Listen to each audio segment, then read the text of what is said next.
네, 안녕하세요. 서울일기입니다. 오늘은 이제 현실적인 이야기로 3040 남성들이 결혼을 굳이 안 하는 게 이제 합리적이다라고 생각하는 이유에 대해서 한번 이야기를 해보려고 하는데, 사실 한 세대 전만 해도 생애 주기에 맞춰서 결혼은 인생의 필수 코스라고 봐도 무방했습니다. 적당한 나이에 직장 잡고 결혼해서 가정 꾸리는 것이 하나의 통과 의례였지만 2025년에 대한민국에서는 그 공식은 이미 무너졌고, 특히 3040 남성들 사이에서는 결혼은 선택이 아니라 오히려 리스크라는 인식이 확산되고 있는 것 같습니다. 일단은 결혼을 회피하는 것이 아니라 합리적으로 계산한 결과로서 하지 않기로 결정하는 것인데, 그 결정에는 개인적인 어떤 이기심이 아니라 경제적인 구조나 사회의 문화적인 변화와 법적 리스크나 그리고 현실적인 생존 전략이 녹아져 내려 있다고 생각을 하고요. 일단은 경제적인 현실로 보면 결혼은 사치가 되어가고 있죠. 주거비와 결혼의 불가능성은 암울한데 3040 남성들이 결혼을 망설이는 가장 직접적인 이유는 경제적인 부담입니다. 결혼을 하려면 주거가 필요하고, 주거를 마련한다면 최소의 전세보증금 수억 원이 필요한 것과 2025년에 서울 아파트 평균 매매가가 12억 원을 넘습니다. 전세 역시 5억 원 이하로 구하기 어렵죠. 평균 연봉 5천만 원에서 7천만 원 직장인이 대출 없이 이런 금액을 마련하는 것은 불가능한 현실이 되어버렸고, 결혼이 이제 집장만이라는 한국의 문화적 공식은 여전히 강력한데, 현실은 이 공식이 불가능한 방정식이 되어버렸다는 거죠. 이런 상황에서 남성들이 애초에 결혼 자체를 고려하지 않겠다는 결정을 내리는 건 어쩌면 당연합니다. 사실 내 집 마련은 결혼과 상관없이 혼자 살더라도 필요한 과정이기 때문에, 그것은 제껴두더라도 물가 상승과 생활비 부담은 결혼 후의 생활비는 단순히 1인 생활비의 2배가 아니라는 점에서, 부부가 함께 생활하면 주거비뿐만 아니라 생활비나 이제 식비나 여러 가지 비용들이 늘어나게 되는데, 사실 부부 둘이만 살면 그렇게 많이 안 들 수도 있지만 자녀가 생기고 이제 교육비가 폭발적으로 증가하는 시기에는 돈이 엄청 많이 들게 됩니다.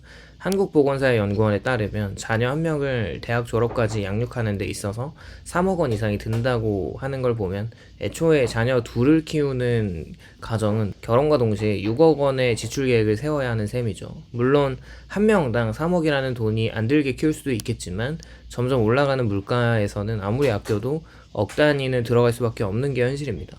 이런 현실에서 3040 남성들은 내가 그 정도의 재정 여력을 갖추지 못했다면 결혼은 무모하다고 판단하는데, 이게 책임감 없는 회피가 아니라 현실적이고 합리적인 계산입니다. 일단은 한국은 OECD 국가 중에서 여전히 장시간 노동 국가로 꼽히고 있고, 특히 3040 남성들은 직장에서 가장 많은 업무를 떠안는 세대이죠.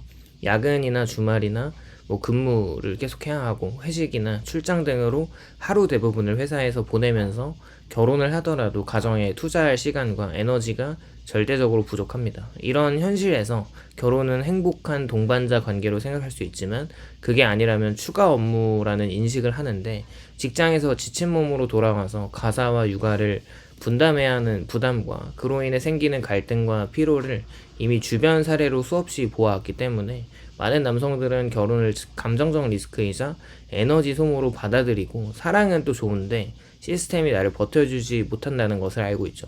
그리고 IMF 이후의 구조조정이나 글로벌 금융위기나 이제 코로나 팬데믹을 모두 경험한 3040 세대들은 정규직이라고 해도 언제 해고될지 모르고, 스타트업이나 중소기업 근무자는 매년 생존 경쟁에 내몰리는 걸 보면, 결혼은 장기적 계획을 필요로 하지만 불안정한 경제 환경에서는 그 계획 자체가 사라지고 사치라고 보는 것도 맞고, 내가 1년 뒤에도 이 직장에 있을까라는 불안은 결혼 의지를 악화시키죠.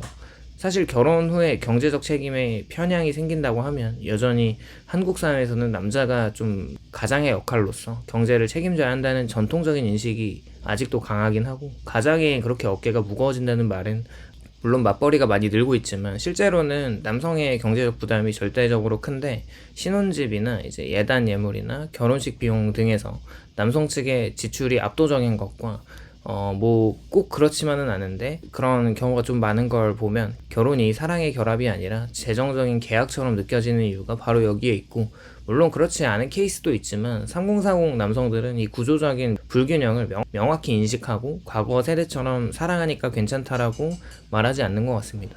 물론 사랑이 아무리 깊어도 불평등한 경제적 책임을 떠안는 것이 합리적이지 않다는 것을 알기에 이성적 판단은 감정보다 더 강해지고 있는 것도 현실이죠. 그리고 결혼을 꺼리는 남자들이 가장 두려워하는 것은 이제 이혼을 만약에 한다면 그 후의 리스크입니다.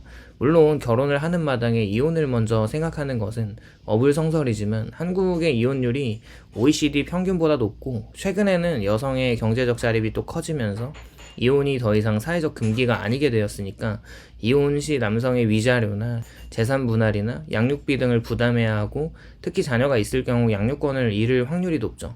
결혼으로 인해 축적한 자산이 순식간에 절반 이하로 줄어드는 사례도 굉장히 많아서 이런 상황에서 결혼은 사랑의 약속이 아니라 법적 계약에 따른 리스크로 인식되고 이 리스크를 피하려는 것은 감정이 아니라 합리적인 생존 전략이라는 생각이 안 들 수가 없죠. 일단은 과거에는 결혼하지 않으면 외롭고 사회적으로 고립된다는 인식이 깊었고 모두가 하는 결혼 생활을 나만 하지 않으면 확실히 좀 이상한 시선이 있었지만 지금은 다릅니다.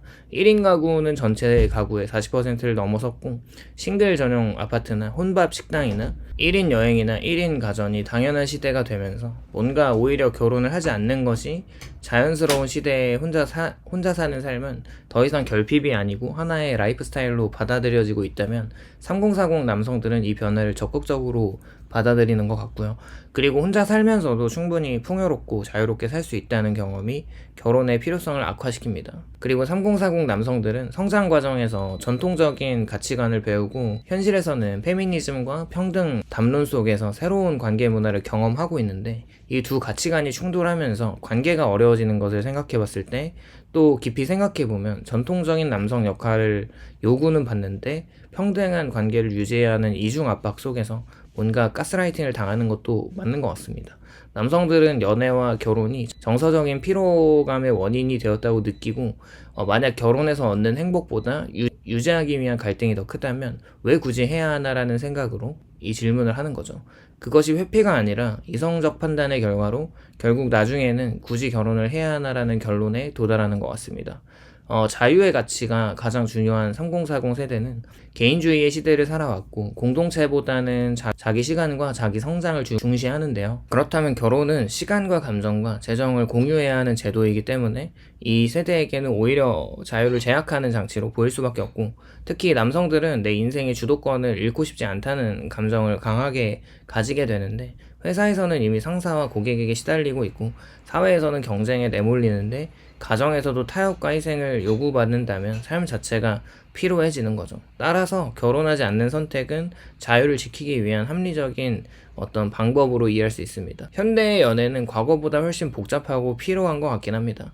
SNS나 연애의 상업화를 보면 또 감정노동의 요구 등으로 인해서 사랑조차 효율과 전략의 문제로 바뀌면서 3040 남성들이 연애를 해도 결혼으로 이어지기가 어렵고 이별의 고통과 감정 소모를 또 겪으면서 혼자가 그냥 편하다는 생각과 결혼을 하지 않는 이유는 사랑하지 않아서가 아니라 그냥 상처받고 싶지 않기 때문이라면 이것 또한 자기 보호적인 합리성이라는 생각이 들고요.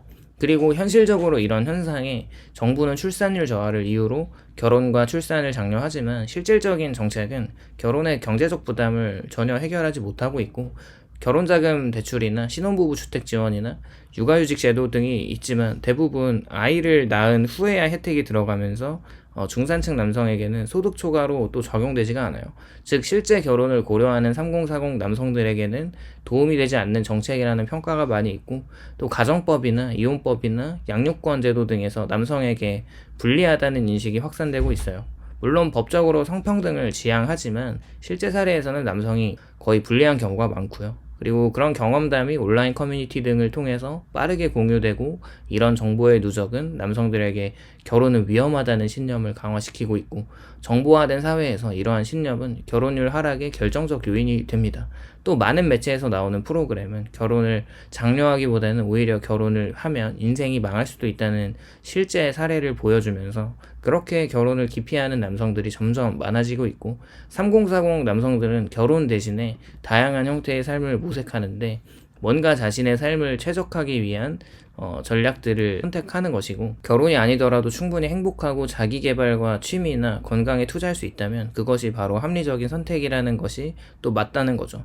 결론적으로 저는 결혼을 했음에도 불구하고 결혼 안 하는 남자들이 전혀 멍청하지 않고 오히려 이성적이다라는 생각도 듭니다.